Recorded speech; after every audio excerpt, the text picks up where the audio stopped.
Bersyukur kepada Tuhan, hari ini kita bisa berkumpul bersama-sama. Kita bersyukur Tuhan memberikan hikmat kepada Eric Joan. Eric Joan itu yang menemukan aplikasi Zoom ini. Sehingga kita boleh bertemu dalam jarak yang jauh.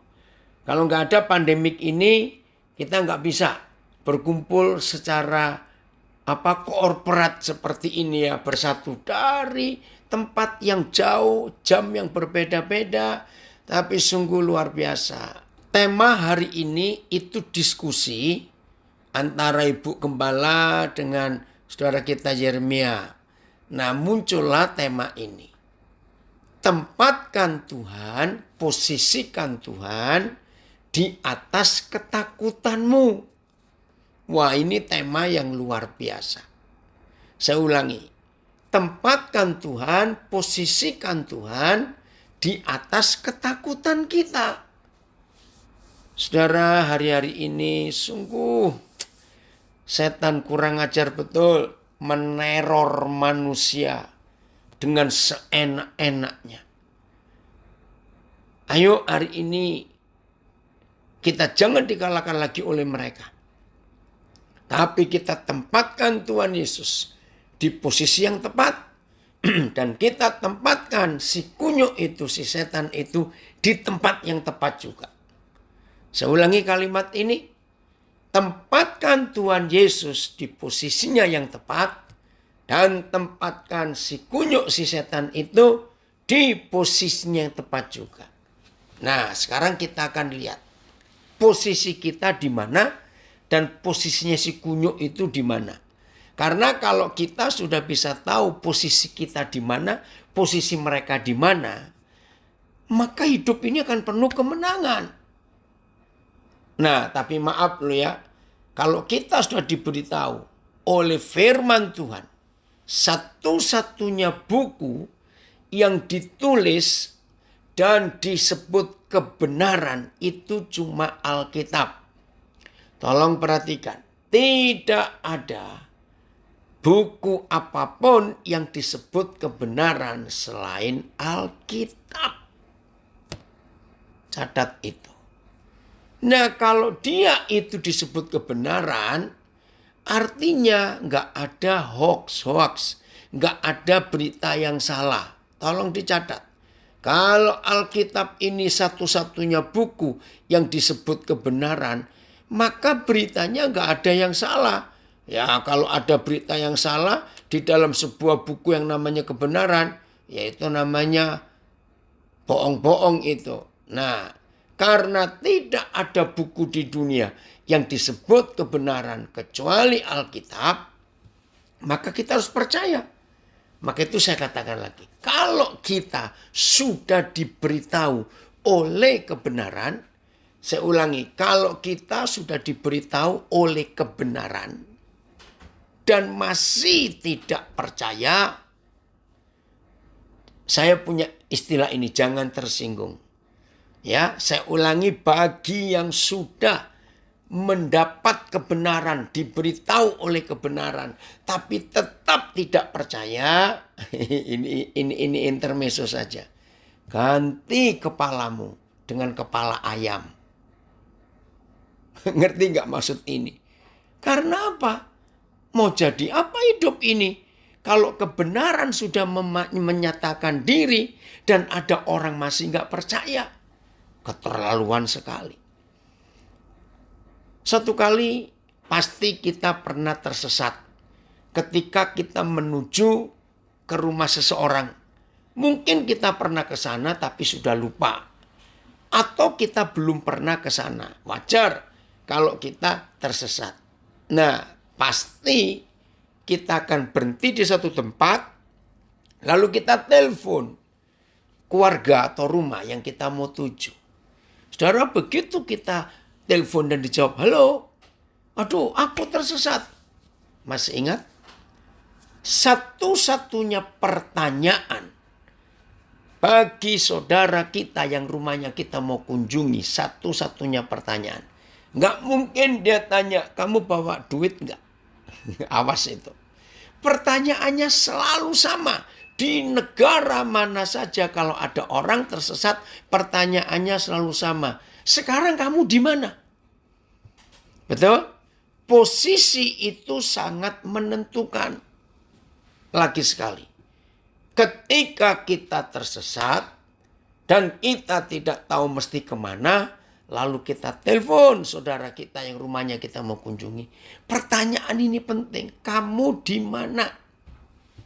Jangan jawab, oh aku sedang ada di pompa bensin ini. Loh, pompa bensin itu kan banyak. Harus jelas. Dekat mana, di mana harus jelas. Nah, kalau kita sudah tahu posisi kita jelas di mana, percaya enggak? Yang nuntun akan mudah. Yang rumahnya atau tempat yang kita mau tuju, setelah tahu posisi kita di mana, maka mudah untuk menuntunnya. Nah, dengarkan ini. Salah satu penyebab saudara bisa takut. Puji Tuhan, dari Palembang ada satu keluarga hamba Tuhan bersama anak-anak hadir. Ayo belajar. Saya ulangi lagi. Satu-satunya kebodohan kita. Dengarkan ini. Sehingga ketakutan bisa menjajah kita. Menginjak-injak hidup kita. Setelah kita tahu posisi kita di mana. Dan posisi si kunyuk di mana. Dan masih takut. Itu keterlaluan, saudara. Bisa ya? Oke, saya lanjutkan. Jadi kalau kita sudah tahu posisi kita di mana. Dan posisi si kunyuk di mana. Dan kita masih takut. Itu suatu kejahatan yang luar biasa. Maka itu saya ulangi lagi. Tidak ada buku apapun di dunia yang disebut kebenaran selain Alkitab. Nah, jadi kalau yang benar itu sudah memberitahu kita tentang apa saja, harus kita percaya. Oke, kita lihat posisi kita dulu. Efesus 2 ayat 6. Efesus 2 ayat yang ke-6. Ini posisi kita. Wih, terima kasih Bapak. Pak, ini ada rektor sekolah teologi hadir. Makasih Kalis, bisa bertemu. Ya, suara di Facebook jelas, puji Tuhan. Efesus 2 ayat 6. Ya. Dan di dalam Kristus Yesus. Di dalam Kristus Yesus. Ini posisi saudara dan saya yang sudah ditebus, sudah dibeli, harganya lunas dibayar lewat kematian kebangkitan Tuhan Yesus. Maka posisi saudara dan saya ada di dalam Kristus Yesus. Awas nggak percaya lagi ya. Kalau kita sudah diberitahu oleh kebenaran. Posisi kita seperti ini.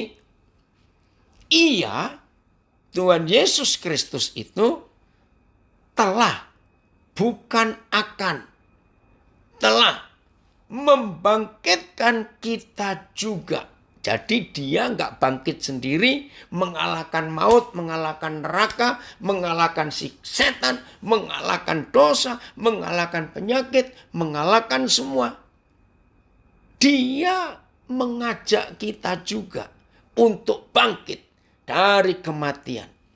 Ini posisi kedua. Satu, saudara dan saya sudah ada di dalam Kristus Yesus. Lalu dia telah, bukan akan, membangkitkan kita juga. Yang ketiga ini paling dahsyat. Dan memberikan tempat, posisi. Bersama-sama dengan dia di surga. BIS.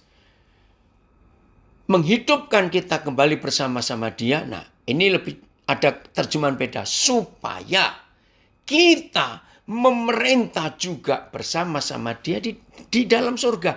Dari dalam surga, itu terjemahan yang tepat. TSI. Dan karena kita bersatu dengan Kristus Yesus, kita juga secara rohani diangkat ke surga bersama Kristus.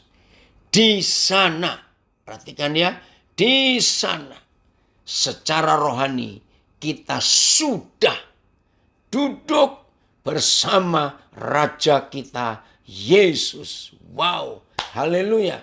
MILT beda lagi. Dan mendudukkan kita bersama di alam semesta. Di dalam Kristus Yesus. Wah, ini lebih jauh.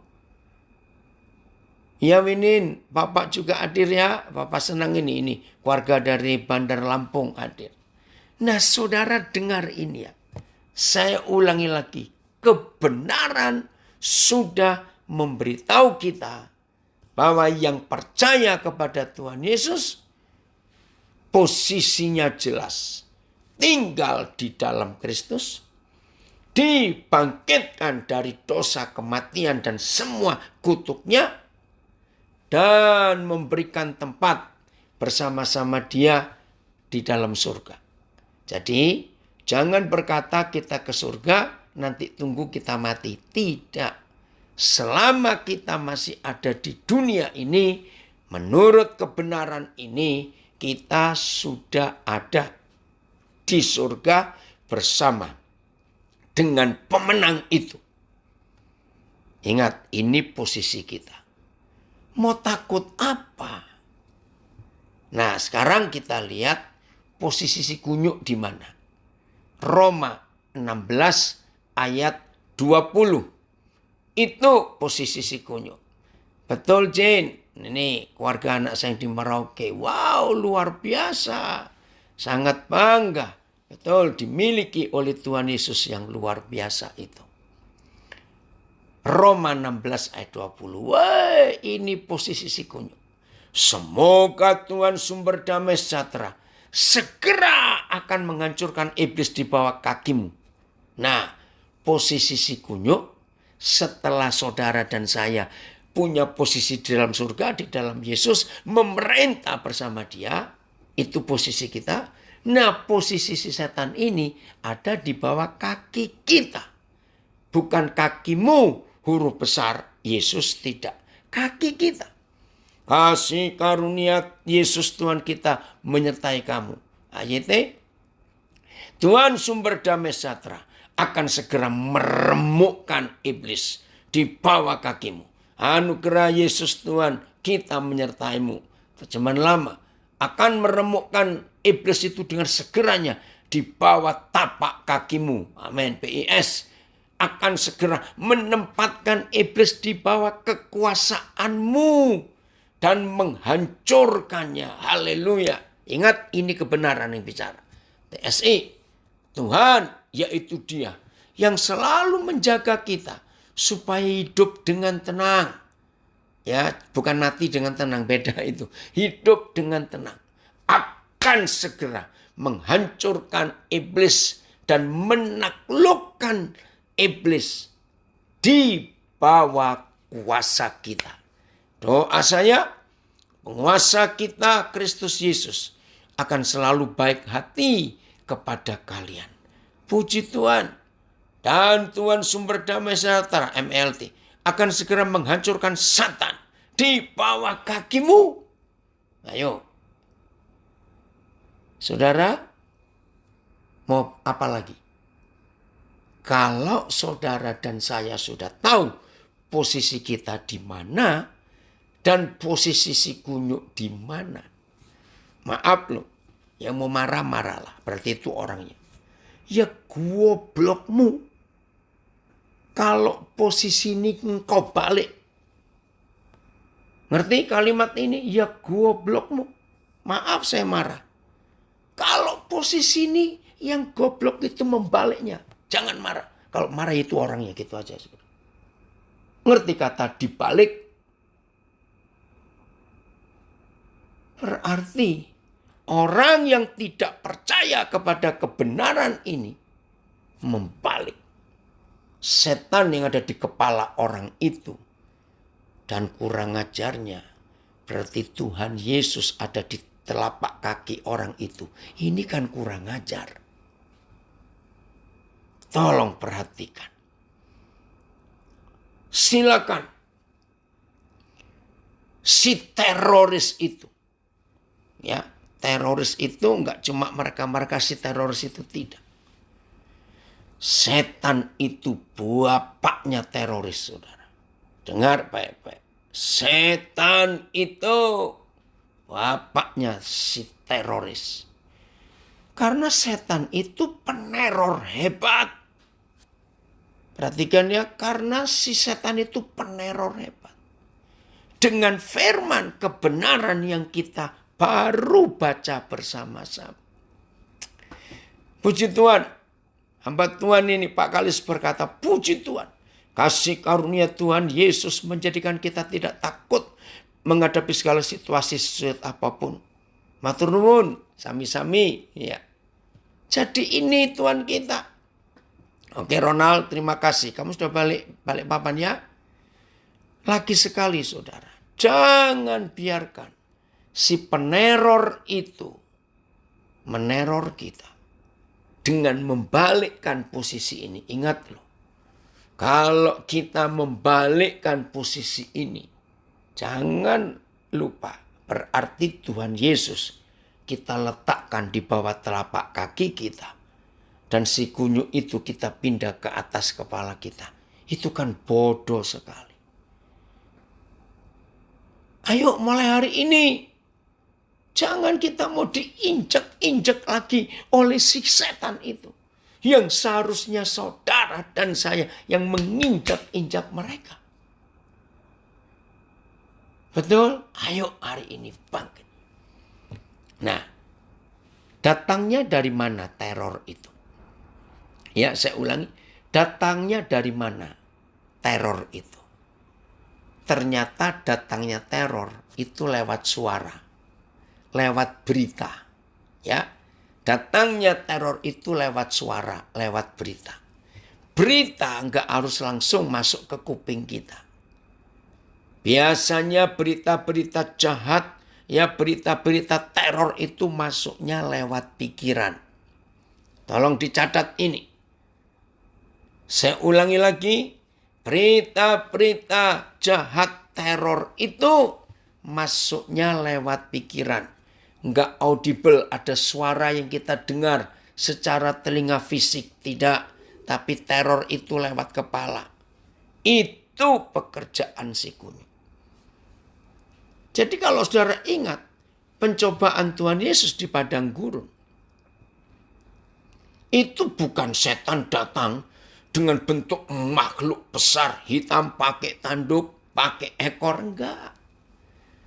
Pencobaan Tuhan Yesus di padang gurun itu halusinasi lewat pikiran. Muncul suara-suara. Ya kalau iya, kalau tidak, jangan-jangan. Berkecamuk. Sekali pintu kecil. Ya, saya pakai istilah Jawa. Kecil. Sekali pintu kecil. Itu kita buka. Kecil. Kita buka untuk si kunyuk berbicara. Wih, ngeri saudara. Habis. Langsung habis. Karena langsung dia menguasai pikiran orang itu. Maka itu jangan pernah beri kesempatan kepada si kunyuk itu. Jangan. Supaya mereka tidak punya kuasa atas hidup kita. Nah, coba ya saya balik lagi. Kalau manusia itu bisa begitu mudah. Dengar. Kalau manusia itu bisa begitu mudah memberi kesempatan suara setan, tukang bohong itu, hoax itu masuk. Seharusnya dalam nama Yesus, semudah itu juga saudara dan saya memberi kesempatan untuk suara kebenaran itu masuk. Dengarkan ini. Karena kalau manusia bisa begitu mudah, bahkan sangat mudah untuk membuka pintu supaya suara si setan itu masuk ke pikiran. Maka seharusnya, tolonglah. Saya tuh gemes betul-betul kok melihat, maaf ya. Ada anak-anak Tuhan kok bodoh seperti itu. Mengapa bisa lebih mempercayai suara kata-kata setan daripada kata-kata Tuhan? Untuk apa? Maaf, saya cuma cerita. Anak saya membuatkan saya TikTok, jangan tertawa Mas ya. Nah, yang hari ini yang dimasukkan ke TikTok, dia memberi judul, jangan hidup karena kata orang. Orang yang suka memperhatikan kata orang, celaka sekali. Ya, jadi kalau sering ingin lihat TikTok saya, Daniel Alexander Official, ya bisa cari di situ. Nah, yang hari ini dimasukkan, jangan kita hidup karena apa kata orang. Capek, saudara. Apalagi kalau hidup atas apa kata si kunyuk. Itu lebih bodoh lagi. Ingat itu. Maka itu berita-berita terakhir ini, ya, yang berseliweran di sosial media, mulai kebongkar loh, konspirasi virus ini mulai kebongkar. Nah, salah satu yang dibahas oleh para medis, tenaga medis yang betul-betul berkompeten, ternyata sekian puluh persen bukan virus itu yang membunuh manusia, tapi ketakutannya. Loh, itu kan luar biasa. Itulah si teroris itu, yaitu setan. Teror. Nah, saya sering berkata, oh terima kasih Siuman, ini anak saya itu kirim linknya.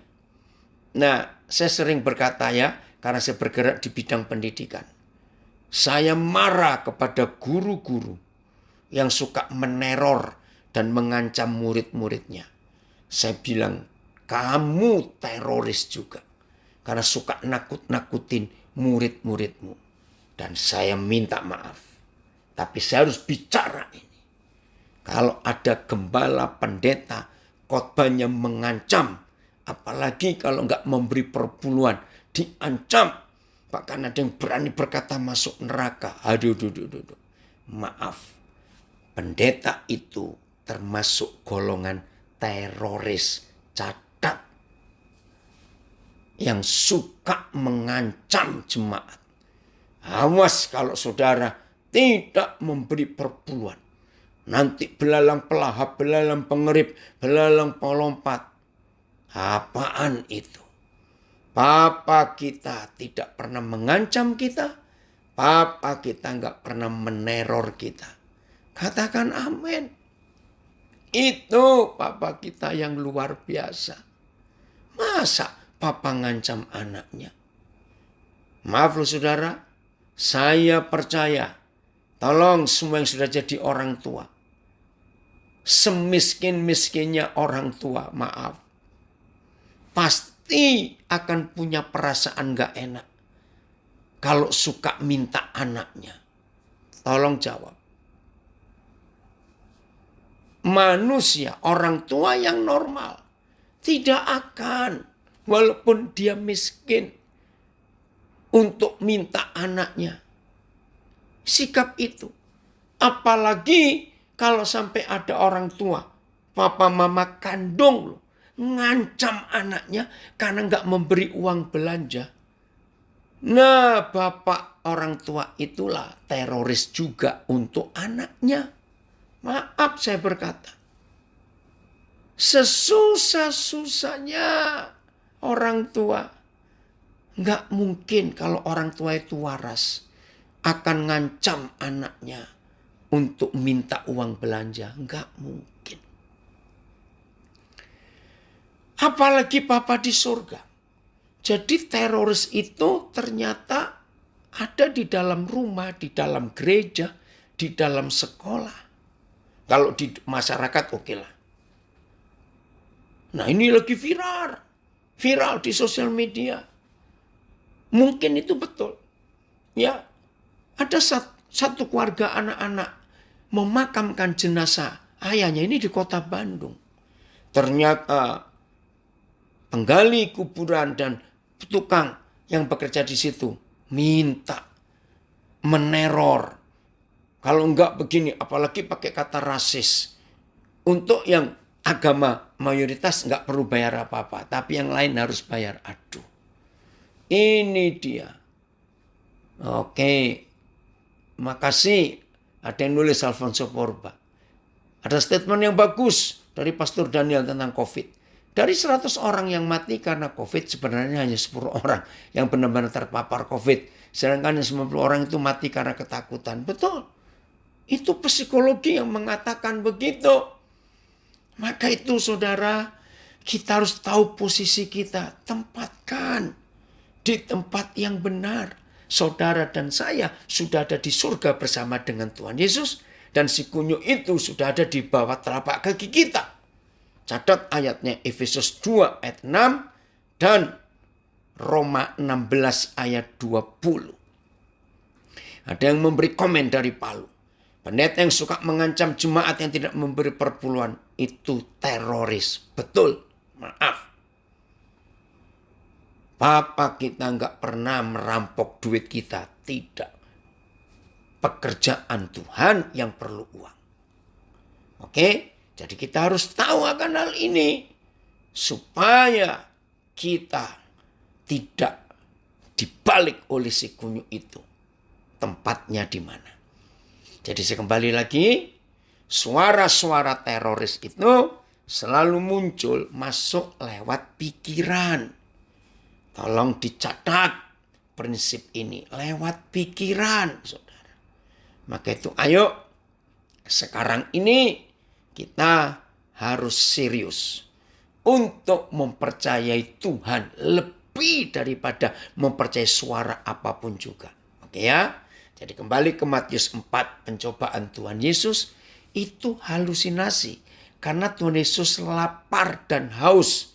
40 hari, 40 malam di padang gurun. Tidak ada tempat berteduh, nggak ada warung es istilah saya. Bagaimana nggak halusinasi pikiran itu? Jadi mulai hari ini saudara, izinkan suara itu, yaitu suara kebenaran. Firman Tuhan itu yang menguasai hidup kita. Jangan izinkan suara-suara yang lain. Papa, terima kasih. Engkau sungguh baik. Jadi kenali Papa kita itu dengan baik. Oke, Efesus pasal 6. Ya, mulai ayat yang ke-10. Efesus pasal 6, mulai ayat yang ke-10. Nah, supaya kita menang, enggak dikuasai ketakutan, ayo kita hidup dengan firman ini. Efesus 6 mulai ayat yang ke-10. Judulnya menarik sekali. Perlengkapan rohani. Ya. Sebetulnya terjemahan yang tepat, perlengkapan senjata rohani. Oke. Akhirnya. Nah, saya ini suka Paulus itu memberi statement yang jelas sekali. Akhirnya. Berarti nggak ada lagi setelah itu. Akhirnya apa? Supaya kita nggak diteror oleh si teroris. Akhirnya. Hendaklah kamu kuat di dalam Tuhan. Kuat di dalam kekuatan kuasanya. Coba lihat berapa terjemahan. Ya. Oh, terima kasih Bapak untuk hal yang luar biasa. Ya. Akhirnya, jadilah kuat dalam Tuhan dan dalam kuat kuasanya. Akhirnya, hendaklah kalian kuat. Menjadi kuat dengan kekuatan yang kalian dapat dari kuasa Tuhan. Karena kalian bersatu dengan Yesus. Saudara-saudaraku, saudara-saudariku sekalian. Sebagai pesan terakhir. Hendaklah kalian masing-masing menjadi kuat. Karena terus berharap sepenuhnya kepada kuasa Tuhan Yesus yang luar biasa. Dan juga karena kalian sudah bersatu dengan Dia. Nah, jadi diingatkan lagi posisi kita. Sudah bersatu dengan Dia. Oh, terima kasih kepada Ronald, kepada Pak Girsang. Ya, terima kasih. Nah, kalau kita sudah bersatu dengan Tuhan Yesus. Lalu kita diberi pesan terakhir supaya kita masing-masing menjadi kuat karena terus berharap sepenuhnya kepada kuasa Tuhan Yesus yang luar biasa. Mau takut apalagi? Ayat 11. Masih berapa terjemahan? Ayat 11. Ya, jadi kita tidak boleh kalah. Ayat 11. Nah, untuk bisa menang atas semua si teror kebohongan si teroris itu, kenakanlah seluruh perlengkapan senjata Tuhan supaya kamu dapat bertahan. Ini loh, perhatikan firman ini dengan teliti. Supaya kamu dapat bertahan melawan iblis. Tidak. Tapi supaya saudara dan saya dapat bertahan melawan tipu muslihat iblis. Ayo kita bongkar. Kalau kita melawan iblis, itu jauh lebih mudah daripada melawan tipu muslihatnya atau kelicikannya. Coba renungkan. Maka itu firman Tuhan ini hebat sekali. Ya, yang kita lawan bukan si iblisnya. Saya mau ngomong kalau iblisnya gampang diatasi karena kelihatan. Tapi yang kita lawan itu tipu muslihatnya, kelicikannya. Terjemahan lain. Pakailah seluruh perlengkapan senjata Tuhan supaya kamu dapat berdiri melawan tipu daya iblis sama. Segala semu daya iblis. PS, supaya kalian dapat bertahan melawan siasat-siasat yang licik dari iblis. Ini terjemahan bahasa Indonesia sehari-hari. Saya ulangi lagi. Supaya kalian dapat bertahan melawan siasat-siasat yang licik dari iblis. TSI, sama seperti seorang tentara memakai perlengkapan perangnya. Kamu pun harus memakai semua perlengkapan perang yang Tuhan berikan kepada kita. Dengan begitu, kamu bisa menolak tipuan iblis. MELT, kamu dapat berdiri teguh melawan rencana licik si iblis. Selebih, kamu dapat bertahan dalam menghadapi kelicikan iblis. Ingat, yang kita lawan bukan iblisnya. Kurang ajar betul kunyuk itu. Kelicikannya, tipu muslihatnya, siasat-siasatnya. Itu yang kita lawan. Nah, saya ulangi lagi. Mereka selalu bekerja lewat pikiran. Halusinasi itu. Maka itu kita nggak boleh kalah. Ya, bentar. Bias, ada kata bias. Betul, makasih. Anak saya dari Pontianak mengatakan itu. Ya, oke. Ayat 12-an. Jadi kita harus pakai seluruh perlengkapan senjata Tuhan. Ayat 12-nya. Karena, diingatkan ya. Karena perjuangan kita bukanlah melawan darah dan daging. Fisik, bukan. Tetapi melawan pemerintah-pemerintah. Nah ini loh. Ini hierarkinya si kerajaan setan itu. Pemerintah-pemerintah. Itu yang paling tinggi. Melawan penguasa-penguasa. Nah itu wilayah-wilayah. Maka itu setiap daerah ya ada penguasa-penguasa yang berbeda-beda. Ya, melawan penghulu-penghulu dunia yang gelap ini. Nah mulai lebih turun lagi. Melawan roh-roh jahat di udara. Terjemahan dengan TSI langsung. Karena kita berperang bukan melawan orang-orang yang di bumi ini. Jadi musuh kita bukan orang yang menyakiti kita. Musuh kita bukan orang yang menyinggung kita. Musuh kita bukan orang yang menipu, yang memfitnah, yang membenci. Bukan. Musuh kita itu tetapi kita berperang melawan roh-roh jahat. Dan semua kuasa yang memerintah roh-roh jahat itu. Ini yang kita hadapi, bukan orangnya. Maka itu kalau kita disakiti orang dan kita benci orang itu, kita rugi. Puji Tuhan, ini anak saya dari Lawas. Lawas ya, pusat dengan Simpson di Malaysia. Ikut hadir juga. Dengarkan. Bukan fisik manusia yang kita lihat dengan mata jasmani. Bukan itu yang kita lawan. Tetapi kita berperang melawan roh-roh jahat dan semua kuasa yang memerintah roh-roh jahat itu. Mereka itulah yang sekarang menguasai dunia yang gelap ini dari langit di atas penghulu udara itu. Ayat 13. Senjata kita lihat yang pertama itu apa? Keren sekali. Ayat 13 kan. Senjata yang pertama yang Tuhan sediakan. Wih, luar biasa. Ya. Oh, 14 nanti ya, saya baca 13. Sebab itu ambillah. Dikasih lu saudara, diberi. Ambillah seluruh perlengkapan senjata Tuhan. Terima kasih, gratis. Dapat seluruh perlengkapan senjata Tuhan gratis. Supaya kamu dapat mengadakan perlawanan pada hari yang jahat itu. Kapan hari yang jahat itu? Ketika benih teror disebar. Teror, takut, was-was, jangan-jangan, kalau iya, kalau tidak, kalau rugi, kalau bangkrut, kalau ini. Waduh, itu teror semua saudara. Lawan itu. Lawan itu. Ya, saya ulangi. Sebab itu ambillah seluruh perlengkapan senjata Tuhan. Supaya kamu dapat mengadakan perlawanan pada hari yang jahat itu.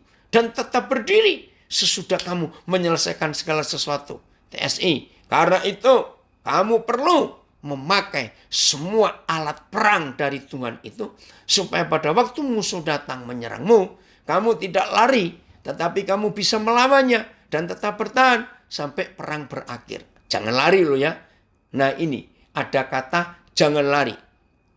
Nanti kita akan bongkar kata jangan lari ini.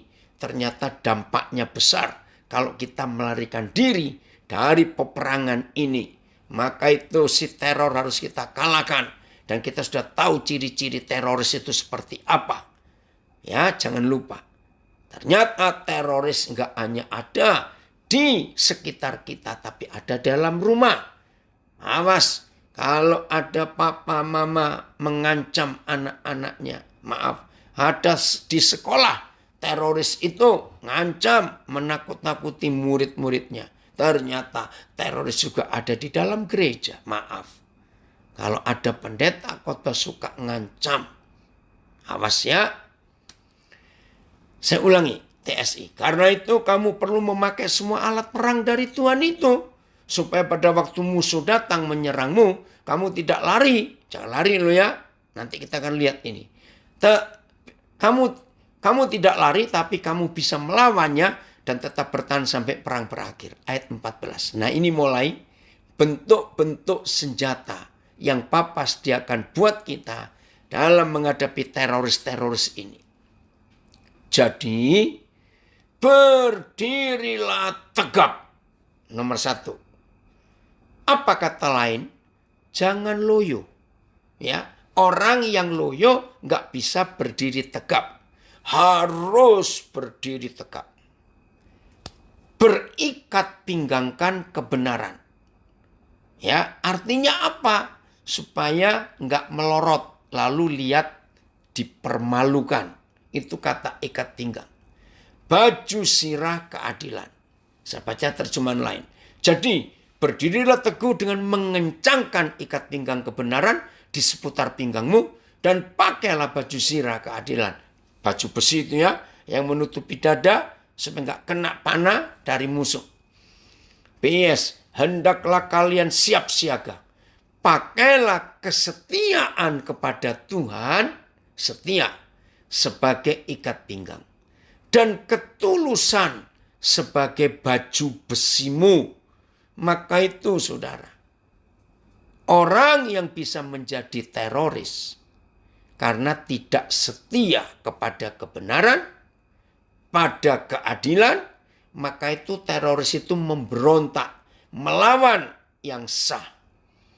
Nah, pakailah kesetiaan kepada Tuhan. Jadi saudara dan saya, supaya menang, gak dikalahkan si kunyuk, setialah, setialah.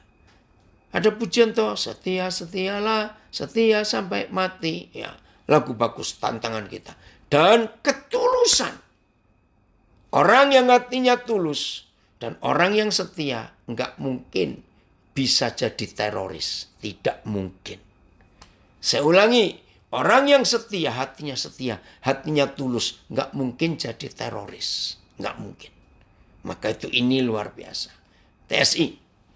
Jadi, berdirilah teguh, peganglah ajaran yang benar dari Tuhan. Karena ajaran benar itu seperti ikat pinggang yang akan membuat kamu siap untuk bertindak. Oke? Percayalah bahwa kamu sudah dibenarkan Tuhan oleh karena Kristus. Dengan percaya demikian, kamu seperti sudah mengenakan baju besi yang akan melindungi kamu dari serangan musuh. Puji Tuhan.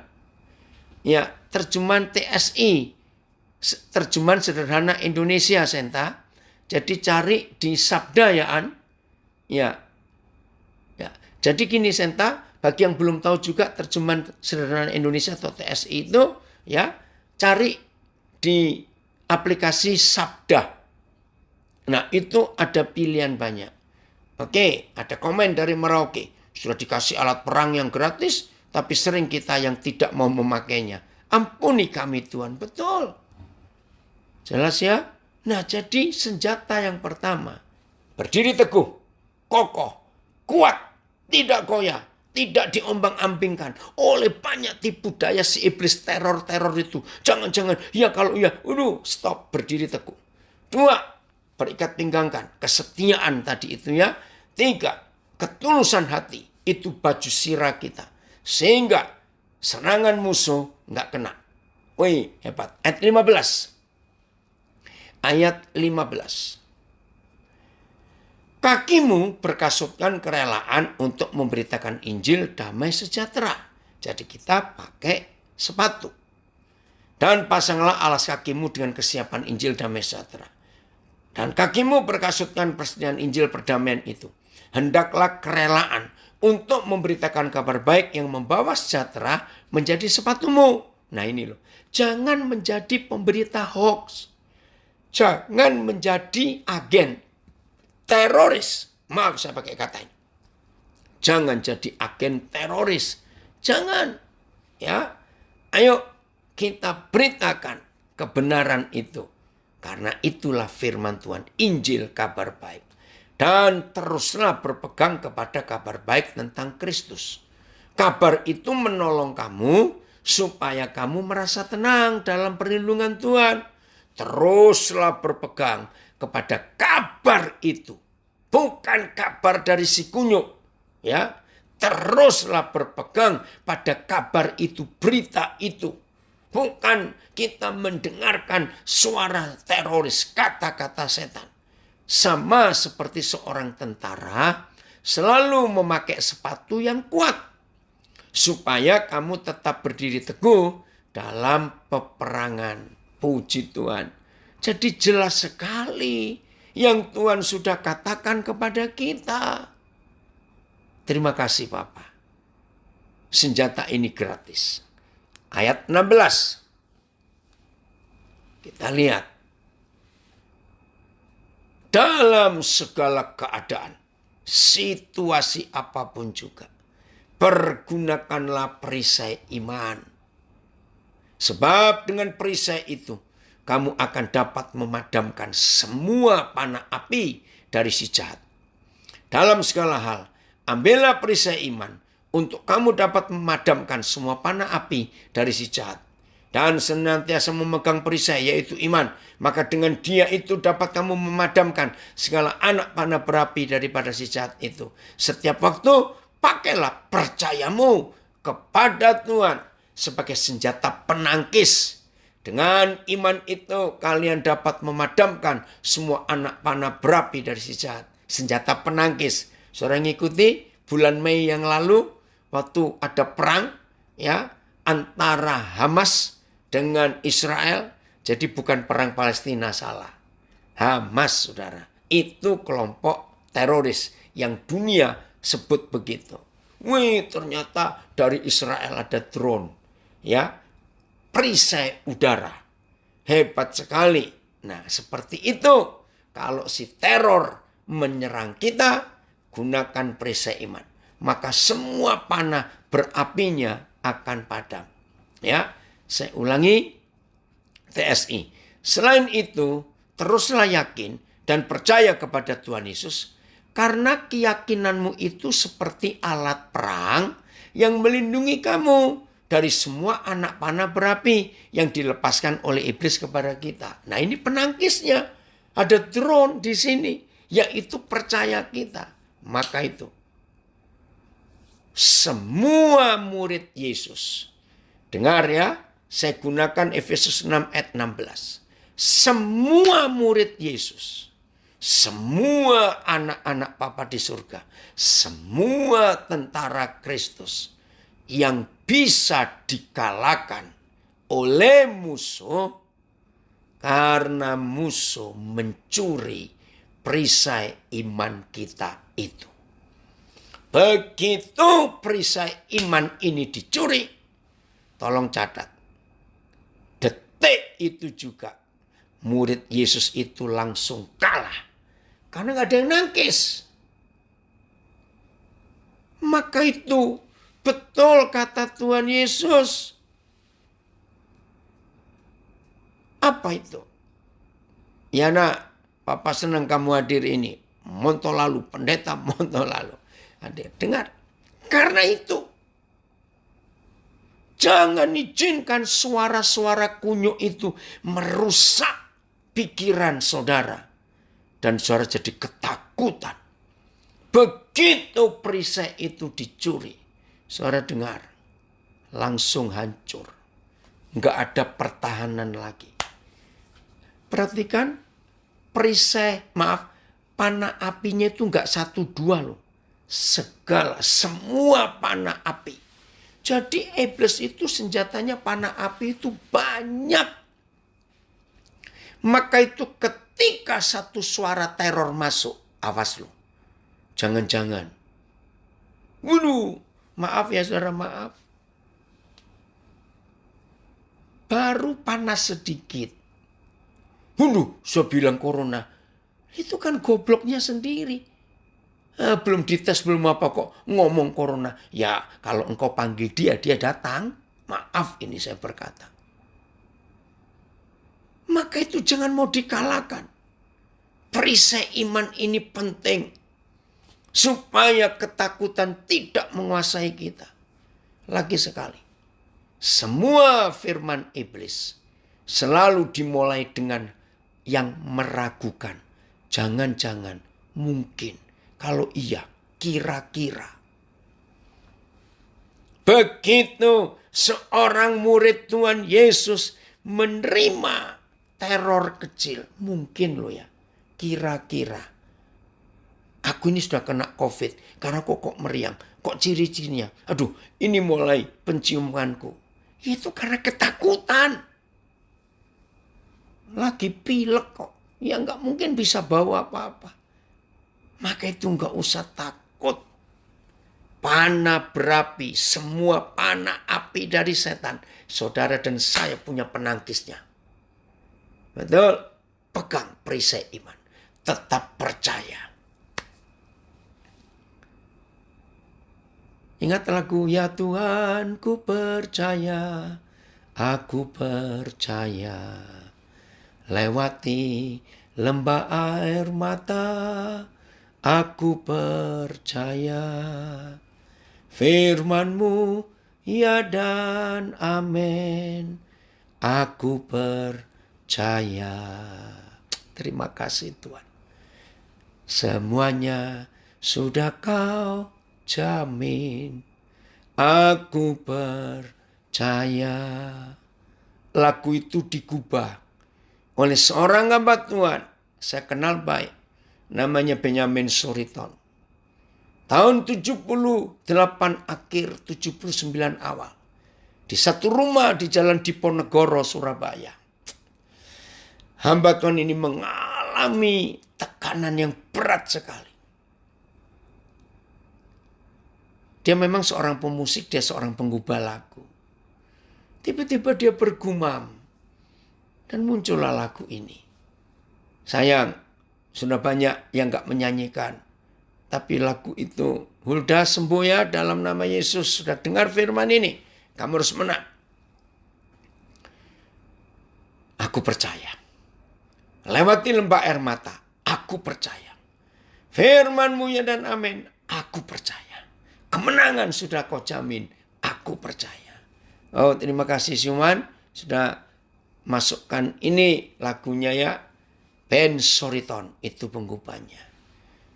Jadi jangan mau dikalahkan. Perisai iman. Kuat. Lanjut ayat 17. Efesus pasal 6. Ayo semua yang sedang isolasi mandiri. Dengar firman ini. Semuanya. Ayo. Ya. Dan terimalah ketopong keselamatan. Dan pedang roh yaitu firman Tuhan. Ini saya akan uraikan juga agak panjang. Ambillah ketopong keselamatan. Ketopong itu helm untuk kepala. Serta pedang roh, yaitu firman Tuhan. Dan sambutlah ketopong keselamatan dan pedang roh, yaitu firman Tuhan. Ambillah keselamatan sebagai topi baja. Nah, keselamatan kita topi baja. Dan perkataan Tuhan sebagai pedang dari roh Tuhan. Perkataan Tuhan. Jangan percaya gosip. Jangan hidup karena kata orang. Awas itu. Ya, saya ulangi BES-nya, terjemahnya lebih mudah. Ambillah keselamatan sebagai topi baja dan perkataan Tuhan sebagai pedang dari roh Tuhan. TSI. Yakinlah bahwa Tuhan sudah menyelamatkan kamu karena hal itu seperti topi perang bagimu. Dan peganglah semua perkataan Tuhan seperti memegang pedang. Karena perkataannya mempunyai kekuatan dari Roh Kudus. Haleluya. Masih mau bodoh lagi? Masih mau dibodohi lagi oleh si pembohong itu? Saya pakai istilah Surabaya. Masih mau diingkel-ingkel. Nah ini yang gak Surabaya gak ngerti kata ini. Diingkel-ingkel itu digocok, diinjak-injak, ditinju berkali-kali. Sampai bonyok. Awas. Jangan mau. Karena yakinlah bahwa Tuhan sudah menyelamatkan kita. Karena hal itu seperti topi perang bagi kita. Dan peganglah semua perkataan Tuhan seperti memegang pedang. Karena perkataannya mempunyai kekuatan dari roh. Aduh, luar biasa. Ya nak, ini ada keluarga anak saya di Manado.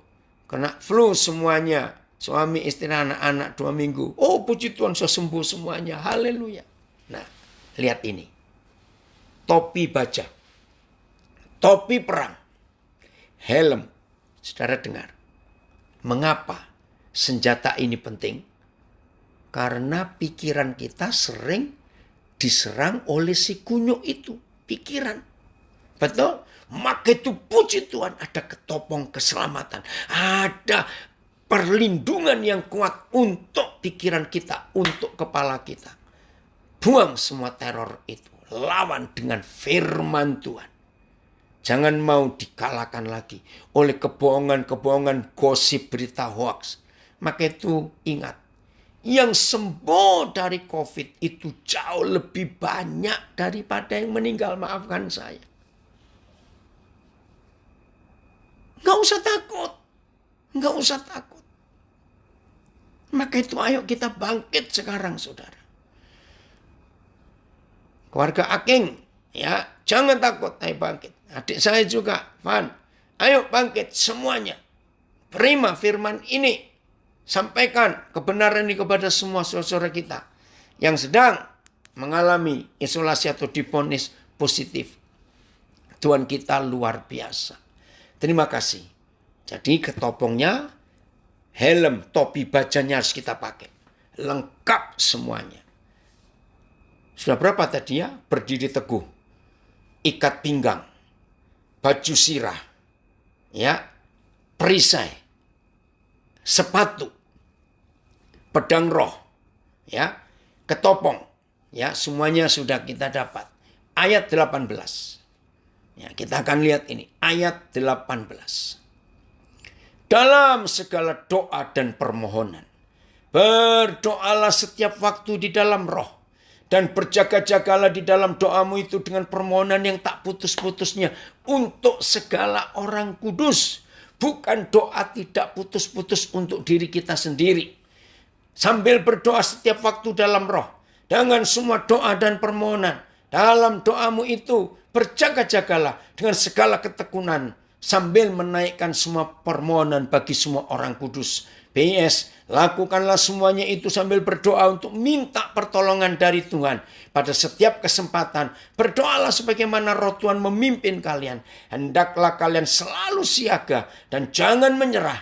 Berdoalah selalu untuk semua umat Tuhan. TSI, dalam segala keadaan, berdoalah selalu. Dan untuk semua hal yang kamu perlukan, berharaplah sepenuhnya kepada Roh Kudus. Hendaklah kamu berjaga-jaga untuk hal-hal yang perlu didoakan. Jangan menyerah dan berdoalah terus-menerus untuk semua umat Tuhan. Haleluya. Ada kesaksian lagi. Saya 3 minggu terpapar dan sudah sembuh dari COVID. Tuhan yang memberikan kekuatan dan pemulihan. Puji Tuhan, Pak Girsang. Hebat sekali. Saudara, kenapa tadi nggak boleh lari? Ya, kenapa nggak boleh lari? Ya, kita sudah baca ayatnya tadi.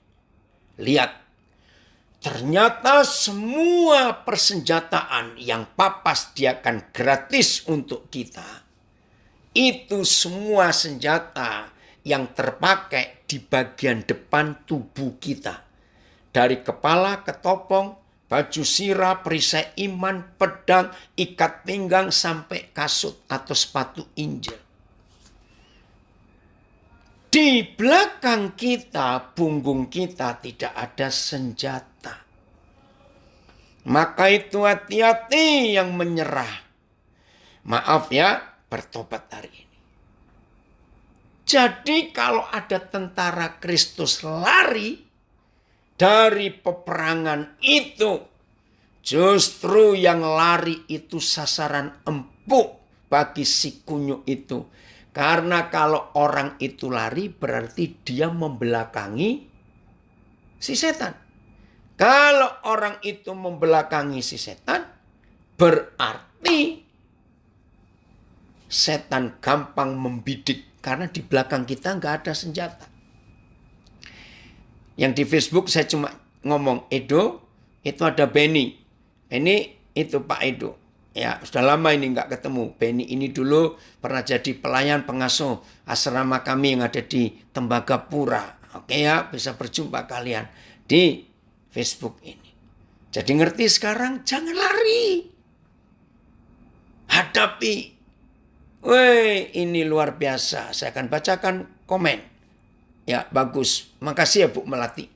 Pastikan Tuhan di posisi teratas dalam hidup kita. Sebab iblis sudah berada di bawah kaki kita. Jangan dengarkan suara-suara iblis si peneror itu. Lawanlah tipu muslihatnya. Biar kebenaran itu saja yang berpengaruh di dalam pikiran dan hati kita. Pakailah seluruh perlengkapan senjata Tuhan untuk berperang melawan kuasa-kuasa iblis, penguasa-penguasa di udara. Jangan takut. Tuhan memberi kita kemenangan asal kita taat dan beriman percaya pada Tuhan. Amin. Puji Tuhan. Tuhan kita luar biasa. Terima kasih Bapak.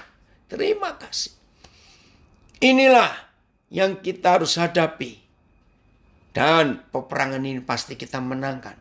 Karena Tuhan Yesus sudah mengalahkan mereka semuanya. Puji Tuhan. Ya Milka, senang juga bisa belajar firman ini. Ya kemarin Alan sudah telepon papi. Jadi biarkan dia masuk ya yang sudah tersedia ini untuk ke polisi. Ya, oke. Apalagi ya luar biasa Tuhan kita. Siap ya? Ingat, jangan lari, jangan lari. Kalau kita lari, bagian belakang tubuh kita nggak ada perlindungan. Bagaimanapun juga harus kita hadapi. Nah, satu kali ya saya baca kisah sejarah Romawi. Rata-rata perisai tentara Romawi itu segi 4 panjang. Jarang ada yang bulat, ada juga. Nah, fungsinya memang beda. Kalau yang bulat, ya, itu begitu serangan musuh, maka mereka membuat sebuah posisi kura-kura. Tahu ya? Jadi perisai bulat itu mereka semuanya berlutut bersama-sama. Lalu perisai bulat itu diangkat. Nah, itu seperti kulit kura-kura, tempurung kura-kura yang melindungi itu. Luar biasa. Tapi yang panjang segi 4 itu beda lagi cara kerjanya. Yang paling depan itu antara tangan kanan dikait dengan tangan kiri tentara di sebelahnya. Coba bayangkan ya. Ini perisai sebelah kiri, lalu dikait oleh tangan kanan sebelahnya, dan perisai segi 4 ini berjajar kuat untuk tidak bisa diterobos oleh panah atau tombak musuh. Lalu yang bagian belakang itu mengangkat perisainya menjadi benteng yang kuat di atas itu. Maka itu yang bagian depan. Tidak boleh ada yang kena. Karena begitu satu kena, perisai ini jatuh, maka ada celah untuk senjata musuh itu masuk. Luar biasa. Ya. Oh, dari LA. Amin, puji Tuhan sudah memberi kekuatan kemenangan jalan hidup bersama Tuhan kita yang hidup. Shalom juga, ya. Kyoknan, ya. Oke. Saya juga dari Salatiga, positif penciuman bau hilang, tapi dengan doa dan pujian dalam nama Yesus mengalahkan. Pujian dalam nama Yesus, penyembahan, perubahan hanya 3 hari. Nama Yesus mengalahkan segala kuasa yang ada di bumi. Dan Mazmur pasal 11 menjadi renungan setiap hari sepanjang aku sakit. Ya, bahkan ku dengar nama isi hati, pasti seluruh jiwaku menangis. Oke Yunus, engkau luar biasa. Jadi siap ya, kita tidak boleh lari. Saling bergandengan tangan, saling menguatkan. Hadapi dan lawan iblis, jangan lari. Karena semua perlengkapan senjata melindungi bagian depan kita. Kalau lari, kita membelakangi iblis. Sehingga bagian belakang tidak ada perlindungan. Maka itu kita kalah. Wow, baru dengar ini. Puji Tuhan. Firman luar biasa. Semangat ya. Ayo kita semuanya untuk maju. Ya, Milka, Alan sudah diberi kekuatan. Puji Tuhan. Siap ya saudara? Jangan mau kalah. Maka itu rajin-rajin periksai sekian banyak senjata yang Papa beri kepada kita. Aman semua enggak? Jadi jangan cuma ngecekin saldo tiap hari. Awas ya. Tapi cek senjata itu masih utuh enggak? Masih lengkap enggak? Kita pakai dengan benar atau tidak? Kalau itu kita pakai menang. Sebentar lagi kita percaya. Virus ini akan dikalahkan karena kebohongan mereka sudah mulai kelihatan, saudara. Tuhan Yesus ajaib firman-Nya ya dan amin. Mari semua kita menjadi pemenang-pemenang. Terima kasih buat firman ini. Jangan lari dari peperangan. Sebab di punggung kita tidak ada perlindungan. Hebat firman ini. Puji Tuhan. Inilah firman yang kita mau nikmati. Benar. Kalau firman dikatakan dapat menyembuhkan. Amin. Iya. Oke, lebih bersemangat. Ya, Ahmad, apa kabar ini? Ya, roh yang ada dalam kita lebih besar, betul. Maju terus, maaf. Ya, maju terus menjadi pahlawan yang gagah perkasa, betul. Jangan menyerah. Haleluya. Oke, selamat menikmati kemenangan yang sudah diberikan oleh Tuhan Yesus kepada kita dengan mengikuti, mengenali posisi kita masing-masing.